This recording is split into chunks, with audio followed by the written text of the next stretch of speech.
Hello and welcome to this week's edition of Ask WWN. This is episode number 15 in our podcast series. We would like to thank everybody for tuning in to this special edition. We are live on Spreaker Web Radio. To begin, our first question is entitled, I was looking back at all of the matches that Kurt Angle was over in his time with the WWE. I really don't see him coming back to the WWE. But do you see the WWE putting him inside of the WWE Hall of Fame? Well, it's hard for me to predict who will be inducted into the WWE Hall of Fame. I absolutely think that Angle's body of work in WWE qualifies him for an honor. But it's ultimately up to whether or not Vince likes him enough to induct him. Kurt is one of the best in-ring performers of a generation. And it was just recently passed in my book by Daniel Bryan. When Angle finally hangs it up with the business, we'll all miss him. We will. I also feel it's worth mentioning that WWE wouldn't induct Angle while he's still under TNA contract. I know it happened with Ric Flair, but it's very unlikely to happen in this situation. Our next question, is Caitlyn injured or just on hiatus? Well, neither. Caitlyn is still on, she's still on the road with WWE and was at TV's this past week, the tapings. But, she is currently without a storyline.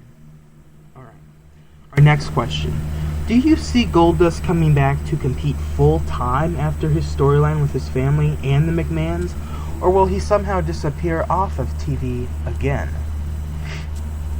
Well, it seems like we address this question almost every single time we do this podcast. It's all about the Rhodes family. It's all about them and this McMahon family, the saga. Well, let's just take a moment. I don't see WWE investing in Goldust a whole lot. He's 44 years old. He's been with this business for like ever. He's better suited as a talent they put under a Legends deal and use him on a per shot basis. If they choose to extend such an offer. There may be some interest in a Goldust versus Cody Rhodes program, but other than what he is currently doing right now, I just don't see much else.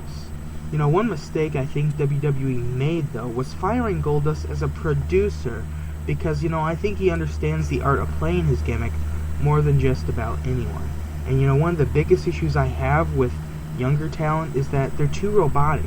They just go out there and try to accomplish what is written down without trying to live the gimmick. That's why we appreciate some of these promos written by The Rock or Stone Cold Steve Austin because, hell, they live the gimmick. They live it, and you can just tell that. Our next question. With the reaction he gets from the crowds and his work in the ring, do you think aligning Ziggler with the new corporation would be a good direction for both Ziggler and the company? Well, many readers they seem bound and determined to add to the corporation, but, I'm against it. The corporation is fine as it is, and they have already been enough problems with it. Ziggler is in the WWE doghouse right now, and he's been pulled back as a result. But however, let's stop trying to add to the corporation. It will only result in oversaturation and an overdone angle. Our last question.